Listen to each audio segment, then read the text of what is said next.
Why do the interview at all? He's under loads of pressure to face scrutiny. I thought it was basically a bit weak. You're absolutely right. It wasn't by any means a car crash. But we are very hard over on let's give Andy Burnham a chance. This is only week 2. Who else is on a policy blitz, Cleo? We've just seen Count Binface's manifesto, and there's a lot to enjoy in there. So we're now on week 2 of living in Andy Burnham's Britain, and he's given his first major interview since being Prime Minister. After weeks of carefully produced social media videos, influencer videos and direct-to-camera announcements, he finally sat down with the BBC's Laura Kuenssberg for a proper political grilling. And it was a fascinating watch, right? We saw Andy Burnham having to answer questions on foreign policy, security, defence, and the prospect of a snap general election. Yeah, I think it was fascinating in terms of what it told us about him rather than being actually that interesting, I thought. Anyway, we'll get into that shortly. So, today, we're asking whether the age of carefully curated political content can ever replace good old traditional journalism. The Independent certainly hopes not.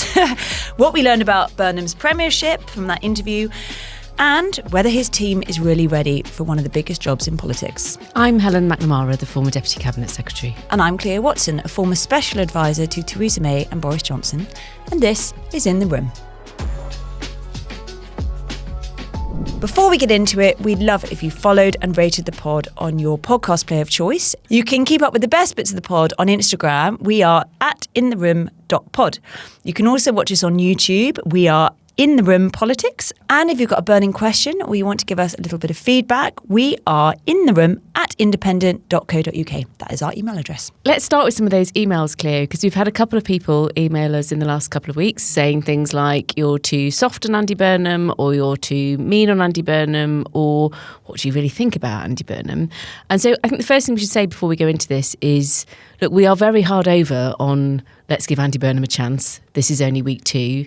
I think one of the really striking things about Burnham being Prime Minister is even people I know who are, I'd say, extremely kind of conservative supporting or right wing are in the frame of mind of we cannot keep doing this to ourselves as a country. And there is a national interest in going back to a time where you can have a good old political argument with somebody about whether you agree with them or not, but let's not have another Prime Minister make a total hash of it. So I think Andy Burnham carries an enormous amount of goodwill with him from pretty much everyone. Yeah.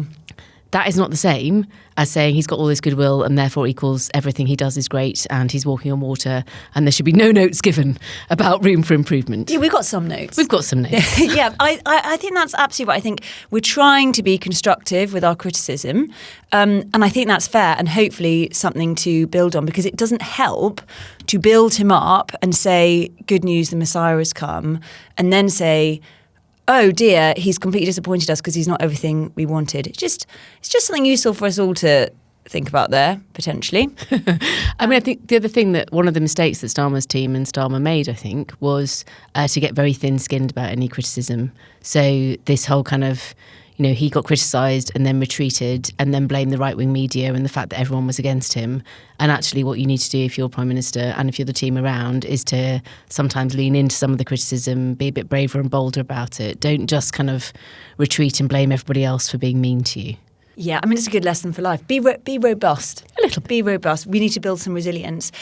So I'd love to know what you made of the Laura Kuenssberg interview. I think in a sign of things to come, it was quite heavily trailed. So we got a sense of what might have been in the interview. There was mention of council tax and some education announcements which are coming this week, and social care. And I thought it was interesting that that's, you know, even with what you'd call the legacy media, there's this clipping and trailing before the big hit to get everybody interested, to make sure people tune in. So, I mean, it was a great interview and something we don't see very often, which is a kind of long-form political interview. So it was striking to, you know, that used to be the currency of how you would know what you thought of a Prime Minister, was there'd be 20-minute grilling from, you know, Robin Day, if you're that old, or Andrew Neil or Andrew, whoever it was. And I think Laura Kuenssberg did a really brilliant job. It was a great programme. But blimey, did it show as a different man to who the carefully curated version that we've seen over recent weeks. I think that he was quite obviously on the back foot with some of the questions on security, foreign policy. He was surprisingly nervous, actually. I thought. I agree. I think, so just a little bit of context to this, what we've seen so far is Andy Burnham has done a lot of social media that he and his team can control. And he's done an interview with Gary Lineker, who obviously, there's reasons for doing that. Absolutely savage. Yeah, savaged by Gary Lineker. And so this was his kind of first major sit down with the BBC. It just goes to show it has its place still, because the bit that surprised me was he was nervous, and in some ways he was right to be nervous, because under the smallest amount of pressure, he looked slightly cooked, as the youths might say. So he was very confident, giving a kind of sweeping general statement about we must fix social care. And when Laura Kuenssberg said, "Okay, well, will that be underway by the 2029 general election?" He immediately said, "Well, I'm moving at pace, and things need to go at the speed that they're done." He wouldn't sort of commit to anything. It was quite cagey. So very happy with the first question, very nervous with any kind of follow-up. Yeah, and for someone who presents himself as a kind of different kind of politician, I'm down to earth, authentic, man of the people-ish. There was quite a lot of, I would say, old school politicians flannel in some of his answers. It was situation normal. Can't really understand what you're saying there. Yes, yeah. One of the things I did think about with this was, why do the interview at all? He's under loads of pressure to face scrutiny. Lots of people have said he's done. He did a couple of press conferences where he didn't take questions afterwards. He's obviously released a load of his own social media. He did the Lineker video, as discussed. So he's been under pressure to do a set piece interview like this. And I'd love to talk about some of the negotiating that goes on behind the scenes. But in some ways, it was mission accomplished. I don't think he caused himself major problems with some of his answers. I thought it was basically a bit weak. And it showed why we do still need these kinds of interviews. However, he has 83% name recognition in Greater Manchester, but he only has 38% name recognition across the rest of the UK.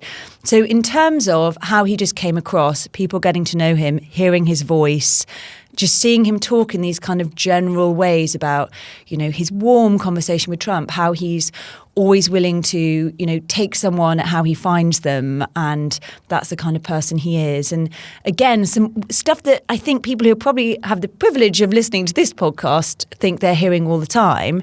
Lots of people might have been hearing or seeing that for the first time. So it's still about the first impression he's trying to make. Yeah, and I think that's where, and this might be a bit harsh, and this is me revealing my true colours as a Westminster and Whitehall person. But we just heard the mayor. I feel like, I mean, it was a you're absolutely right. It wasn't by any means a car crash. There were some nice bits in it. There's some lovely footage of X, Y, Z, blah blah blah. But he came across as the mayor, not the Prime Minister, to me, and I think that is worrying, because there are a few things. So his sort of slightly folksy version of when he was responding to the questions on Donald Trump, where Laura Kuenssberg was asking kind of, so how was the conversation? What would you think? And some quite pointy questions about, do you think that Donald Trump made a mistake in starting the war with Iran? Which is not a very complicated question, let's face it. He was more kind of hesitant, nervy, and then basically said, well, the thing about me is I just take people how I find them, and I don't really want a folksy Prime Minister taking world leaders how they find them. I want a Prime Minister taking advice from the best people in our country who understand national security and diplomacy, and kind of finally crafting and managing, kind of like doing the job, inhabiting the role properly. And that troubled me. The kind of, are you...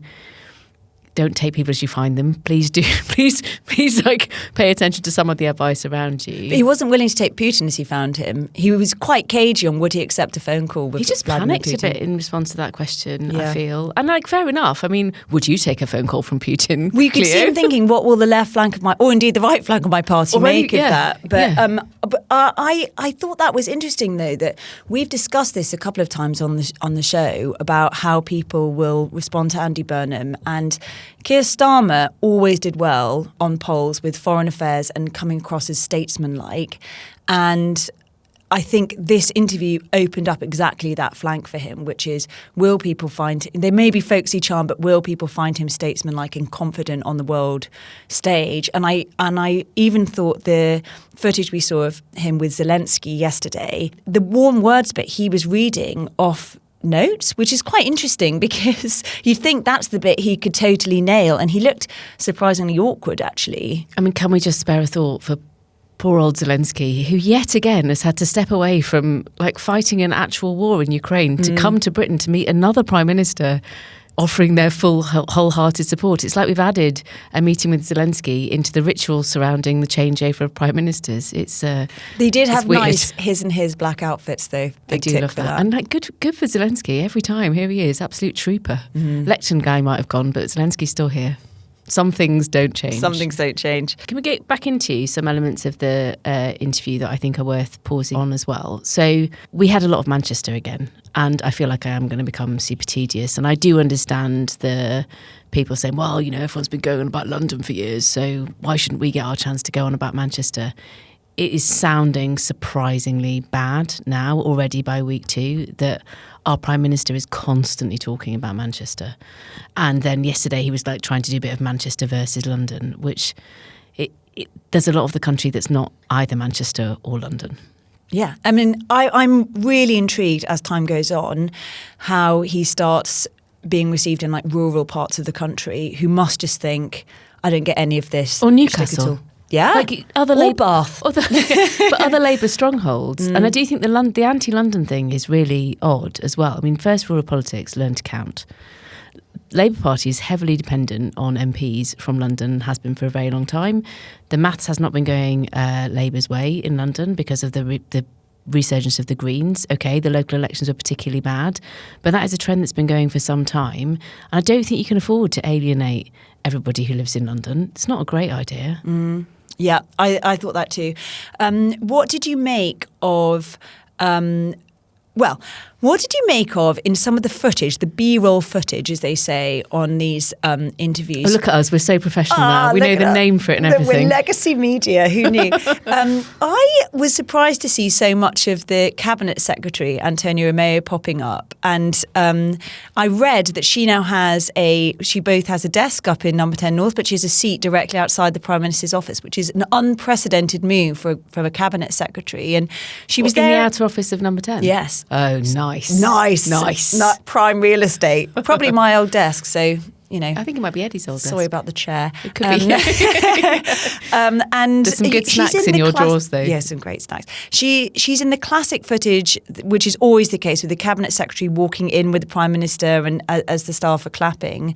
But then she's sitting down in the Cabinet, but she's there everywhere. And traditionally, you try and avoid the lens if you're one of those people, and she's front and centre. It's just an interesting little note there. Yeah, it's odd. It's unusual. I think it's fair to say. There's 2 bits of it that are unusual. I think you were saved last week from me going on and on and on about the machinery of government changes and the new department for the Prime Minister. But the Cabinet Secretary has effectively appointed herself as both the Cabinet Secretary and Permanent Secretary for all of the Number 10s, however many there shall blossom in this next period of time. You're right, it's unusual to put yourself outside the Prime Minister's door, but sort of why not? I mean, for a long time, people have criticised Cabinet Secretaries of not having enough dynamic grip, not being entirely next to the Prime Minister, not being enough at his hand. Well, there she is. It is striking to see so much of her in the media. So, back in my day, you used to pride yourself on never being seen. So effectively, civil servants would fine each other for appearing on. Even if you were just in the background, if you managed to not move yourself out of the shot and been seen, you had to buy cake for the whole office. It's like one of those really odd rituals in the civil service that if you actually accidentally were caught on camera, then you were in trouble. She must be bankrupt in cake purchases. There's a lot of cake being eaten. The other striking thing is that this was an interview where it was still all about Andy. He didn't proactively mention a single cabinet minister. So Laura Kuenssberg asked him about John Healey in relation to defence spending. But he didn't mention any of his colleagues. When he was asked any policy questions, he said he was going to take fresh eyes. He was going to look at something. I'm going to do this. I'm going to do that. I think that is going to get stale very quickly for 2 reasons. Firstly, it's going to really annoy the rest of his cabinet. They are proper politicians with real jobs that he ought to be thinking a bit more carefully about what does it look like if he just totally wipes them out. No iron team. No, there is a me though. And there he goes, because it's also risky, right? One of the things that you learn quite fast and hard as Prime Minister, that it's much better if there's more people to take the blame. And so inserting a little bit of a buffer between not every decision comes back to you, you're not writing the theme tune, singing the theme tune, doing the whole of the governing all by yourself. Some of it's somebody else's fault. And credit, even. Oasis are doing the theme tune. I thought the other thing that has been touted as a revelation, but I personally don't think is at all, the idea that there's not going to be an early election. And you think... surprised. He has a massive majority. Why would he cave in to Nigel Farage's demands for a massive election now? It would be a completely insane thing to do. And as he said in the interview, I just don't think that's what the public want. Not another one, as Brenda from Bristol would say. I'm so pleased you've got that accent out of the way. It's coming on very well. So that was, yes, I mean, not a surprise that he's ruled out a general election. That is kind of categorically ruled out. I did feel like he could have spent a bit more time practicing his answer about what that meant for the manifesto, because you've got this very clear tension between there's no need for a general election. We live in a parliamentary democracy. The voters voted for the Labour Party. Here we are, the Labour Party in charge. Tick. So Laura Kuenssberg pushed him a bit on, well, OK, does that mean that you are fully signed up to the manifesto and not doing anything new? How does that compute with you being the biggest breath of fresh air we've had for 40 years? And his answer needs work, I would say, on that. It's not entirely square. And I am finding some of there's some nice kind of giddy excitement of people in new jobs saying, oh, it's been amazing. But I think that they have to catch up pretty quickly, that for most people, we're not really excited that a different set of Labour politicians are in charge. We hope that this works better than the last time, for sure. Yeah. But it's not like super exciting and a big revolutionary change. And you can't argue that it is both total change and completely the same at the same time. Yes. Something on that behind the scenes feeling, though, it's hard to emphasise enough how miserable it feels when it just feels like you're losing in there. And from my time with Theresa May, I came in just after the 2017 general election, and it was like lowest of the low tempo-wise, and it didn't really improve, to be honest. And it's absolutely punishing working in there. And then even for a small period of hope, it's so great to feel like you're winning. So I can see why people are suddenly saying, oh, it feels so good in here. We'll see for how long, but I do see why people feel more positive at the moment. Yeah, and they should, and we do want a confident government. We want a confident government that believes in itself and backs itself to do things. That's welcome to democracy, folks. It's really important that you demonstrate that. Yeah, it's the kind of, I'm so excited that it's meanness that I'm sure will die down. Yes, and Burnham himself seems very aware of that. He said, social care is a problem I want to solve, and I'm willing to use what capital I have to solve that, which I thought, good for you, bold and brave. I mean, there's an interesting contrast there, though, because his team is saying he's going to run towards problems, but his political team is saying, our number one priority is to get Andy re-elected. And that's a classic. Very tricky balance there between, there's a bit of tension there between those two things. We've seen that before. I thought it was interesting that they asked the Laura Kuenssberg and Panorama to record up in Number 10 North. I mean, obviously they did a bit of behind the scenes down in Downing Street too. And, they're coming for our lunch because that's some very in the room content people got to enjoy there. Yeah. But this interview will have been weeks in the making, a lot of negotiating on how long it'll be, what kind of format, what the background will be like. The Burnham camp have already had a little trouble with this by inviting the media in for the kind of pre-cabinet chit-chat in the garden last week, and that's when Wes Streeting's joke about releasing prisoners early was caught on a hot mic. Or very uncomfortable. So he's the enemy now when it does. No, he's not. So what happens with these kinds of interviews is the principal, before they go in to do the interview, is told, you're going to be mic'd up. Please remember that, because the BBC own that content then, so please try not to say something stupid. Clean your glasses, straighten your tie, check for dandruff, do up your laces. And there was some of that in the Burnham video. And then you try and keep the room actually as empty as possible, because obviously what we see as the viewer is just Laura and Andy sitting together, but there can be lots of people in the background. I remember, when Dominic Cummings did his famous Rose Garden press conference, during COVID, someone said I looked like a tennis linesman because I was standing, but I had my hands on my thighs watching in his line of sight to be like, hold it together. So you try and limit as many people, the number of people in the room, because it's just too many in there. It gets hot under the lights. It is amazingly nerve-wracking when you're watching the person you work for do a live recording. So I do have some sympathy for Burnham's team. I'm sure you're right, there weren't that many of them actually physically in the room with the interview, but I've definitely found myself in a situation before where you just think I actually can't watch and can't look and can't see how this goes because I'm not going to be able to manage my face, and it just makes you feel slightly sick. Oh, totally. And also you feel very responsible because, I mean, if I had a criticism of that interview, I don't think his team had prepared him brilliantly. I don't think it is right that he didn't have proper follow-up answers on defence spending and foreign affairs, and certainly what he's meant to be talking about this week in a big speech, which is social care. He's only got the sort of tools he's given, and he is only a week into the job. And he said that, I don't have answers to everything, Laura, because I've only just got my feet under the table, but prepare him accordingly. And I think from the looks of things, he had to do a lot of thinking on his feet. One of the things I do think is a great case for these kinds of interviews is, we talked about this with Nigel Farage's by-election announcement. He put it onto his YouTube channel. He sort of live streamed it and everybody picked it up. And it was a way for Reform to really control the media. And a large part of their output is just from their own channels now, and it gets picked up elsewhere. And, Andy Burnham obviously is a pro at that. That's what we've been seeing in the last few weeks. What I like about these interviews is it's like a fair experiment. So the format's the same. Laura Kuenssberg or Andrew Neil or whoever sits down with the leader and they get challenged in the same way. So you don't get to see how they've cut this on TikTok or what their reach is. It's a kind of fair experiment. And it's not great to dodge them for scrutiny reasons. I think there's also a case, though, that what we've missed in having a Labour leadership election, so what Andy Burnham hasn't been is tested or hasn't had to answer or ask any hard questions as we've gone.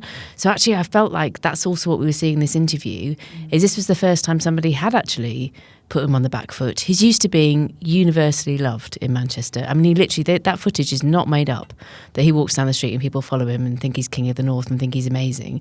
So he's lived in this bubble of everybody just being lovely to him and saying how great he was. And then he was there already. And then he's been in the market for becoming the Prime Minister. So anybody who wants anything from him in the Labour Party has been on the, oh, Andy, aren't you great? Aren't you amazing? This is going to be incredible.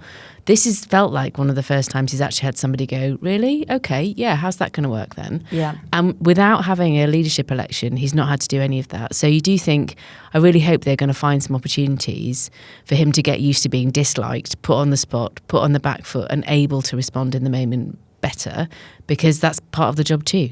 Yes, well, his next interview is going to be on Jimmy's Jobs of the Future. And we are very proud to say that we interviewed Jimmy ourselves for our summer series, Lessons from Number 10. So you have to tune in August to see how Jimmy answers some of the questions from when he worked in Downing Street. And tune in, of course, to his interview with Andy Burnham to see how that goes. So last week we talked about the 6 a.m. announcements, like the advent calendar we were living in, and they're still going. So this week's 6 a.m. was that the Times reports the government is overhauling technical education. There's going to be a new vocational qualification and a completely different route for 14-year-olds. If they want to take on technical education, then they can. Let's make it so, Cleo. It's classic government comms of this genre, for too long, real working people, a radical overhaul. It's sort of all the greatest hits. The thing is, it's not wrong. We do need a radical overhaul. We do need this done, but I think the public have heard this so many times. This really reminds me, not to give everyone sort of Boris Johnson PTSD yet again, but this is one of the things he really minded about and Theresa May really minded about and David Cameron really minded about. It's hard to do. And it was the last Labour government that massively expanded university places. So it's not all, bad Tories in the 1980s. Some of this stuff is much more recent. Yes, there is a little irony also. I don't want to be constantly dinging at Andy Burnham, but he went to Cambridge and then he went straight into politics. He's never worked in another career. It's a technical career of sorts, surely. But I think, I'm sure he would counter that by saying, the jobs market has changed. So I don't think that's really an option for me now. I think anyone studying PP at the moment at Oxford or Cambridge would say, don't say it ain't so. That's exactly what I'm hoping to do. But I think there is a small irony, and I'm surprised he doesn't say, perhaps he'll do this on Jimmy's Jobs of the Future, but if I had my time again, this is what I would do. If I was 16 now, this is what I would do. But he likes to just pretend he doesn't have a CV at all. This has troubled me today. My little civil service soul is slightly sad because there's a lot of chat and there is absolutely nothing underneath it that you can see. So if it really is, as is presented, a huge overhaul of our education system, a new qualification system for people at the age of 14, that according to Andy Burnham's article in The Times, it's going to be that in a particular local area, a combination of mayors, local people, whomsoever they shall be, schools, I think you said social employers, social workers are going to collectively decide together what is the technical skill that is appropriate for that area, which I've got some questions about, really. So then if I happen to live in Macclesfield, I have to do the technical skill for Macclesfield and I have no choice whatsoever about anything else. So, but the idea is that those people decide what the technical qualifications are. And then that route is started at 14, but you get to do core English and maths. Okay, great. How is any of this going to happen? Does this start from September? Is there a plan? What's the kind of thing that's been published, which is here are the next steps? And I do hope that there is, maybe we're recording in the morning, maybe this afternoon there'll be a document that's been published somewhere that says, okay, great, this is this announcement, and then here's all the things that we're doing, and we're consulting on this, and we're recruiting teachers for this, and we're going to do this with school buildings. But governing is boring. It's boring in a great way, right? Because you have to actually do stuff, not just say things, and there's an awful lot of doing underneath this announcement. And if it's just been like, it's just a little bit of summer fun, and then in September, these are really good questions. I don't know, where are we going to get these teachers in these classrooms and these qualifications for? And how are we going to fairly decide? And are we really saying that in a particular local area, you have no choice, 14-year-old, you're going into the local factory?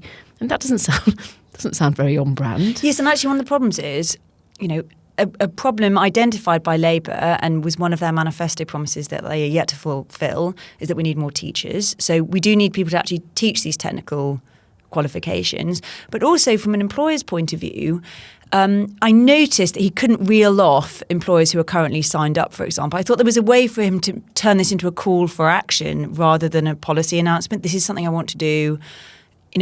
Give me your ideas. I want to get a consultation going. This is my ambition. But to do it as my announcement, I think is a bit of a mistake. And one of the key reasons I imagine employers will be thinking, is this something we can actually do, is employing young people is expensive and actually difficult. It's not just from a payment point of view, but insurance, all the fussy little bits that make this actually quite difficult to do are neglected in the top line here. And maybe what's going to happen after today is there is the education secretary, the business secretary, all these people. There's a whole host of round tables in diaries over the summer where people are going to design all the detail of these things and talk it through and make it a real thing. But you are the man now, you are in government, you need to kind of plan and show you're working and show the kind of next steps and what this means. I couldn't personally be more supportive of more technical education. I think that young people in our country, as we've said weeks ago, I would love to see policy designed around young people as opposed to older people, far fewer university places, not young people getting into debt. All of these things I think are very good things. But revolutions take a pen and a piece of paper and some planning as well as just some warm words. Oh, you're a funster, aren't you? I am fun all the way. But I think this speaks to a wider pitfall that successive governments have made, which is sort of living and dying by the comms grid. So I can just imagine that in number 10, in the communications team, there is a grid of announcements that are happening every day. And, we ourselves have fueled the fire of your first 100 days must be strong and they must get off to a really good start and you're in charge and you must make an impact. Day 101, you can just put your feet on the desk. Yeah, then absolutely fine. Then just coast through to the general election. But that's great, but that isn't just making announcements. it's serious thinking and follow through. And this just feels like one of those occasions where, it remains to be seen. Maybe there's plenty more coming imminently, but deciding, but this is our announcement for today. You're in charge. You don't have to make it. Wait until you've done the actual work. Did it have cabinet collective agreement? Is it announced to Parliament? I mean, I appreciate. These are all the great sticking. Do we have legal advice? It's black eyes in action, everyone. Right round? I do think it matters. But that's how you get. That's the difference between talking and doing. Yes, and unfortunately, it's a bit like Andy Burnham's growth in every postcode metric, which I was very critical of when he gave that speech, because I said, in a couple of years' time, when local elections are on or a general election is on, you can see the leaflet saying growth in this postcode, whether it's fly tipping or crime or whatever. And this is, I think this can turn into one of those reels of this is what he said, this is what he's done. Well, and crikey, he's going to be backing a lot of stuff up. If actually it's going to carry on like this, and we're going to get similar, really big but extremely thin policy announcements every day for the next 100 days, he's not just given a plan for the next 10 years, he's laid out a plan for the next 50. And the amount of spending, just to go back to, right, okay, what are you stopping in order to start these things? I think it's fair to say that Andy Burnham is not the only person on a policy blitz this week, because we've now seen... Who else is on a policy blitz, Cleo? We've just seen Count Binface's manifesto, and there's a lot to enjoy in there. I think my favourite thing is the idea of a 99p flake ice cream actually being 99p. It's a policy Come on, Andy. You can do that one for They're us about as well. $3.50. So expensive. Yeah. That's inflation for also you. a proper flake. Yes, a full-sized one. I actually have very close to my heart the idea of Walton Pier being restored to its former glory, because I spent many happy summers on Walton Pier at Pirate Pete's, and it's not what it was. So very supportive of that, Count Binface. There was two things that caught my eye of the many policies in Binface's manifesto. One was that he was going to lower my taxes but raise the taxes for everyone else. Yeah. that was an eye-catching proposal. Although Gary Lineker wouldn't like that. He'd want it the other way around. Or Gary Stevenson. In fact, let's have a Gary tax and a Helen and Cleo rebate. I'd support that. It's an excellent idea. Nominative taxation. You heard it here first. The second thing that I liked was he said that he was going to make those grabber things at fairgrounds fairer, which I felt so even for well, he just said fairer, which I thought was both kind of, it speaks to the heart, right? Because those things, anyone who's spent a lot of money, and I did as a child, trying to win anything with one of those doesn't work. But also very politicians promise for Binface, because it's just fairer. It's like, Yeah, vague. I love that, actually. Yes, it turns out maybe Binface is a real politician. I think he's growing into it. Yes. Well, a little word on Clacton in general. Just speaking from the comms point of view, by the way, Nigel Farage, now he does not have so much of the nation's media focused on him, seems much happy. If you see some of the reform content coming out of Clacton, he's back in his métier. So he and Andy Burnham sort of swapped places this week, because Andy Burnham, sort of sweating under the studio lights, has not had the scrutiny that Nigel Farage has had, which is fairly light touch in Clacton, and he's enjoying pumping that out. There are 34 by-election candidates in Clacton. I mean, this is ridiculous. We do have to spare a thought for the poor returning officer, and also the printing cost of the ballot paper. Yeah, and so it's £500 a deposit, so it's actually quite a lot of money for everybody. And brilliantly, Reform tried to say it's going to cost the taxpayer about £200,000, and Reform tried to say, don't worry, we'll pay for it. Until someone had to say, "Oh, we don't. We actually have laws that stop people doing that. You can't just buy an election. You can't buy an election." I mean, nice try, guys. We've had those since the 18th century. We were pretty forward thinking in this country on that sort of stuff. But good redux. Yeah. There's also there's a great line that James Heal from The Spectator quoted this week, which was about a month ago. Reform said the only thing standing in our way is us, and they're doing a bloody good job of that. They are doing a good job of that. Well, speaking of which, there's a quite exciting poll from More in Common. Luke Trill, our pollster of choice, has released a poll this week which shows that there has been a Burnham bounce. So Labour have overtaken Reform for the first time since March 2025. They're on 28%. Reform on 24%. The Conservatives are just staying at 22%, where they've been for ages. The Lib Dems are on 12%, and the Greens have plummeted to 8%. So do you remember when the Makerfield by-election results came out, and we said that here we are, just tooting our own horns. We said that Burnham had very effectively made a left-wing coalition. He'd managed to bring in not just Labour voters, but Greens and Lib Dems. And I think that's just showing that he's holding that base quite comfortably. And there's a bit of movement on the right instead.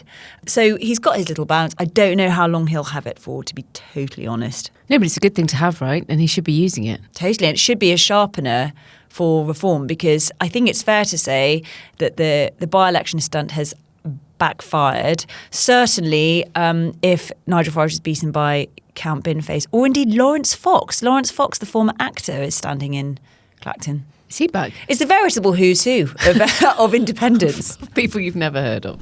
Thank you for listening to today's episode. Remember to follow the show on your podcast player of choice and leave us a 5-star review if you enjoyed it. And do please continue to email us your feedback and questions. Our email address is intheroom@independent.co.uk. And if you're listening on Spotify, you can leave little comments under today's episode. And you can keep up with the best bits of the pod on Instagram. We are @intheroom.pod. This podcast is part of the Independent Podcast Network and produced in association with Next Chapter Studios. The executive producer is Ardehali and the producer is Sam Durham. We'd like to give a special mention to our content editor Myra Nushka, our video editor Vali Raza, and our videographer Dan Faber. Thanks for listening and see you on Friday.